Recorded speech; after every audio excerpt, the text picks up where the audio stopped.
Good evening friends, USSന്റെ പുതിയൊരു വീഡിയോയിലേക്ക് എല്ലാവർക്കും സ്വാഗതം. നമ്മൾ ഇന്ന് ചെയ്യാൻ പോകുന്ന ടോപ്പിക്കാണ് പ്രോഫിറ്റ് ആൻഡ് ലോസ്. ഇത് പ്രോഫിറ്റ് ആൻഡ് ലോസിന്റെ രണ്ടാമത്തെ വീഡിയോ ആണ്. നമ്മൾ ഇന്നും ഇതിൽ കുറച്ച് ക്വസ്റ്റ്യൻസ് ആണ് ഡിസ്കസ് ചെയ്യാൻ പോകുന്നത്. അപ്പോൾ നമ്മൾ ചോദ്യത്തിലേക്ക് കടക്കും മുമ്പ് നിങ്ങൾ എല്ലാവരും എന്ത് ചെയ്യുക, വീഡിയോ കണ്ടു കഴിഞ്ഞതിന് ശേഷം വീഡിയോ ലൈക്ക് ചെയ്യുക, സബ്സ്ക്രൈബ് ചെയ്യാത്തവർ സബ്സ്ക്രൈബ് ചെയ്യണം, ആൻഡ് വീഡിയോ എന്ത് ചെയ്യുക, നിങ്ങളുടെ ഫ്രണ്ട്സിനൊക്കെ ഷെയർ ചെയ്യുക. ഓക്കെ ഫ്രണ്ട്സ്, അപ്പോൾ നമുക്ക് എന്ത് ചെയ്യാം, ക്വസ്റ്റ്യനിലേക്ക് പോകാം. എന്താണ് ക്വസ്റ്റ്യൻ? ഒരു കച്ചവടക്കാരൻ 28 മീറ്റർ തുണി വിറ്റപ്പോൾ 8 മീറ്ററിന്റെ വിറ്റ വില ലാഭം ലഭിച്ചു എങ്കിൽ ലാഭശതമാനം എത്ര? പ്രോഫിറ്റ് പെർസെൻറ്റേജ് ആണ് നമുക്കിവിടെ കാണാനുള്ള. എന്താണ്? 28 മീറ്റർ തുണി വിറ്റപ്പോൾ അയാൾക്ക് കിട്ടിയ പൈസയിൽ ലാഭം എന്ന് പറയാനുള്ളത് 8 മീറ്റർ തുണിയുടെ തുകയായിരുന്നു. അപ്പോൾ ഇതെന്ത് ചെയ്യാം, നമുക്ക് എളുപ്പത്തിൽ ഇത് ചെയ്യാൻ പറ്റും. ഞാനിവിടെ ഒരു ഇക്വേഷൻ പോലൊരു സംഭവം എഴുതി കാണിച്ചു തരാം. നിങ്ങൾ അത് വെച്ചിട്ട് നമുക്ക് ഈസി ആയിട്ട് സോൾവ് ചെയ്യാൻ പറ്റും. എന്താണെന്ന് നോക്കൂ.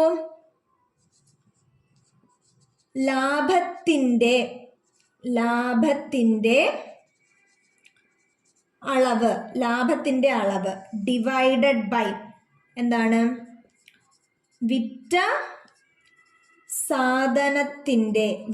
സാധനത്തിന്റെ അളവ് മൈനസ് ലാഭം കിട്ടിയ അളവ്. എന്താണ്? ലാഭത്തിന്റെ അളവ് ഡിവൈഡഡ് ബൈ വിറ്റ സാധനത്തിന്റെ അളവ് മൈനസ് ലാഭം കിട്ടിയ അളവ് ഇൻറ്റു ഒരു 100 ഉണ്ട്, ശതമാനമാണ് കണ്ടുപിടിക്കാനുള്ള. അപ്പോൾ ഒരു ഇൻറ്റു 100. ഇതെങ്ങനെ ചെയ്യാൻ നോക്കാം. ഇതെന്ന് പറയണത് നിങ്ങൾ നോക്കിയേ, ലാഭത്തിന്റെ അളവ് എന്താണ് പറഞ്ഞേക്കുന്നത്? 8 മീറ്റർ വിറ്റ വില ലാഭം ലഭിച്ചു. അപ്പൊ 8 മീറ്റർ ആണ് നമ്മുടെ ലാഭത്തിന്റെ അളവ്. അപ്പോ 8 ബൈ എന്താണ്? വിറ്റ സാധനത്തിന്റെ അളവ് എന്താണ്? 28 മീറ്റർ തുണിയാണ് വിറ്റത്. അപ്പൊ എന്താണ് വിറ്റ സാധനത്തിന്റെ അളവ്? 28 മൈനസ് അടുത്തത് ലാഭം കിട്ടിയ അളവ്. എന്താണ് ലാഭം കിട്ടിയത്? 8 മീറ്റർ തുണിയുടെ ആണ് ലാഭം. അപ്പൊ എന്താണ്? -8 ഇൻറ്റു 100. ഇതെങ്ങനെ ചെയ്യുമെന്ന് നോക്കാം. നിങ്ങൾ നോക്കിക്കേ, 8 ബൈ 28 നിന്ന് 8 പോയാൽ എത്രയാണ്? 20 ഇൻറ്റു 100 ആണ്. ഓക്കെ, അപ്പൊ ഇതെന്ത് ചെയ്യും? 8 ബൈ 20 ഇൻറ്റു 100. നമുക്ക് 0 ക്യാൻസൽ ആയിപ്പോയി. നമുക്കറിയാം 10 എത്ര 2 ഉണ്ട്? 5 2. ഇപ്പൊ എന്താണ്? 8 ഇൻറ്റു 5 എത്രയാണ്? 8 ഇൻറ്റു 5 8 ഇൻറ്റു 5 എന്ന് പറയുന്നത് എത്രയാണ്? 40% നമുക്കെന്ത് ലാഭശതമാനം എന്ന് പറയുന്നത്. അപ്പൊ നമ്മുടെ ലാഭശതമാനം എത്രയാണ്? 40. അപ്പൊ നമുക്ക് ഇക്വേഷൻ ഒന്നുകൂടെ നോക്കാം. ലാഭത്തിന്റെ അളവ് ഡിവൈഡഡ് ബൈ വിറ്റ സാധനത്തിന്റെ അളവ് മൈനസ് ലാഭം കിട്ടിയ അളവ് ഇൻറ്റു 100. ഓക്കെ അല്ലേ കൂട്ടുകാരെ? നമുക്ക് അടുത്ത ചോദ്യത്തിലേക്ക് പോകാം. അപ്പോൾ ഇത് നമ്മുടെ രണ്ടാമത്തെ ചോദ്യമാണ്. എന്താണ്? ഒരാൾ ഒരു കടയിൽ നിന്ന് 22 പേന വാങ്ങിയപ്പോൾ 3 പേന സൗജന്യമായി നൽകി. എന്നാൽ ഡിസ്കൗണ്ട് എത്ര ശതമാനം എന്നാണ് ചോദ്യം. അപ്പൊ നമുക്ക് ഡിസ്കൗണ്ട് പെർസെൻറ്റേജ് ആണ് കാണാനുള്ള. അപ്പൊ എന്താണ്? ഒരാള് 22 പേന വാങ്ങിച്ചപ്പോൾ 3 പേന സൗജന്യമായി കൊടുത്തു. അപ്പൊ മൊത്തം പേന എത്രയാണ്? ടോട്ടൽ പേന എന്ന് പറയുന്നത് എത്രയാണ്? 22 പ്ലസ് 3 എത്രയായി? 25. നമ്മളടുത്ത് ഡിസ്കൗണ്ട് ശതമാനം എന്നല്ലേ ചോദിച്ചേക്കുന്നത്. അപ്പൊ ഇതില് ഡിസ്കൗണ്ട് എത്ര എണ്ണമാണുള്ളത്? എത്രയാണ് ഡിസ്കൗണ്ട് ഉള്ളത്? 3 പേന. കാര്യം 3 പേനയാ ഫ്രീ ആയിട്ട് കൊടുത്ത. അപ്പൊ നമ്മുടെ ഡിസ്കൗണ്ട് 3. ഇനി എന്താണ് നമുക്ക് നോക്കാം. നമുക്കറിയാം പെർസെൻറ്റേജ്, അതായത് ഡിസ്കൗണ്ട് ശതമാനം കാണുന്നത് എങ്ങനെയാണ്? 25 പേനയിൽ 3 പേനയാണ് സൗജന്യമായി കിട്ടിയത്. മൊത്തം 25 പേന, അതിൽ 3 പേനയാണ് സൗജന്യം. അപ്പൊ 25ൽ 3 ഇതാണ് നമ്മുടെ ഡിസ്കൗണ്ട് എന്ന് പറയുന്നത്. എന്ത്? നമുക്ക് ഡിസ്കൗണ്ട് പെർസെൻറ്റേജ് കാണാനുള്ള. അപ്പൊ നമ്മുടെ ഡിസ്കൗണ്ട് പെർസെൻറ്റേജ് ഇൻറ്റു 100 വേണ്ട പെർസെൻറ്റേജ് കാണാനാണെങ്കിൽ അപ്പൊ നമുക്ക് എങ്ങനെ ചെയ്യാം? നമുക്കറിയാം 100ൽ 25 എത്ര വട്ടമാണ്?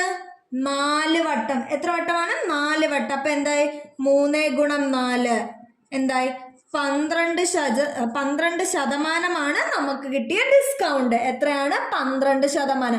ഓക്കെ അല്ലേ കൂട്ടുകാരെ? നമുക്ക് അടുത്ത ചോദ്യത്തിലേക്ക് പോകാം. അപ്പൊ ഇത് നമ്മുടെ മൂന്നാമത്തെ ചോദ്യമാണിത്. ഒരു കച്ചവടക്കാരൻ 100 പശുക്കളെ വിറ്റപ്പോൾ 20 എണ്ണത്തിന്റെ വാങ്ങിയ വില ലാഭം ലഭിച്ചു എങ്കിൽ ലാഭശതമാനം എത്ര? എന്താണ് ഇവിടെ പറഞ്ഞേക്കുന്നത്? ഒരു കച്ചവടക്കാരൻ 100 പശുവിനെ വിറ്റു. ആ 100 പശുവിനെ വിറ്റപ്പോൾ അയാൾക്ക് എന്ത് കിട്ടി? ആ വിറ്റ് കിട്ടിയ പൈസയിൽ 20 എണ്ണം വാങ്ങിയ പൈസയാണ് ലാഭമാക്കി കിട്ടിയത്.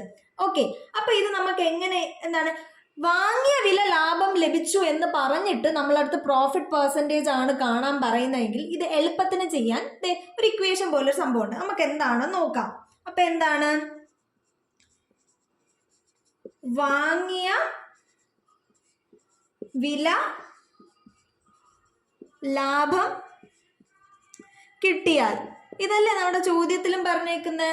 ഇങ്ങനെയാണ് നമ്മുടെ ചോദ്യത്തിൽ തന്നേക്കുന്നതെങ്കിൽ നിങ്ങൾ എന്ത് ചെയ്താൽ മതി എന്നറിയോ? ലാഭം ഡിവൈഡഡ് ബൈ വിറ്റ എണ്ണം, ലാഭം ഡിവൈഡഡ് ബൈ വിറ്റ എണ്ണം ഇൻറ്റു 100 എന്ന് ചെയ്താൽ മതി. എന്താണ്? ലാഭം ബൈ വിറ്റ എണ്ണം ഇൻറ്റു 100. നമുക്കിവിടെ ലാഭം കിട്ടിയ എത്രയെന്ന് പറഞ്ഞാൽ 20 എണ്ണത്തിന്റെ വാങ്ങിയ വില ലാഭം. അപ്പൊ ലാഭം കിട്ടിയ എണ്ണം 20 ഡിവൈഡഡ് ബൈ വിറ്റ എണ്ണം. എത്ര പശുക്കളെ വിറ്റു? 100 പശുക്കളെ വിറ്റു. എത്ര പശു? 100 പശു. By 100 into 100. അപ്പൊ എന്താണ്? ഈ 100ഉം ഈ 100ഉം ക്യാൻസലായി. അപ്പൊ നമുക്ക് എന്ത് കിട്ടി? 20% ഇവർക്ക് ലാഭമായിട്ട് കിട്ടിയത്. എത്ര ശതമാനമാണ് ലാഭം ലഭിച്ചത്? 20%. ഓക്കെ അല്ലേ? അപ്പൊ ഇന്ന് ചെയ്ത ക്വസ്റ്റ്യൻസ് ഒക്കെ നിങ്ങൾക്ക് മനസ്സിലായല്ലോ. ചെയ്തതും ചെയ്ത മെത്തേഡ്സും കാര്യങ്ങളെല്ലാം ഓക്കെ ആണല്ലോ നിങ്ങൾക്ക്. അപ്പൊ നമുക്ക് എന്ത് ചെയ്യാം? ഇതുപോലുള്ള നല്ല നല്ല ക്വസ്റ്റ്യൻസ് ഒക്കെ ആയിട്ട് അടുത്ത വീഡിയോയിൽ കാണാം. Bye bye.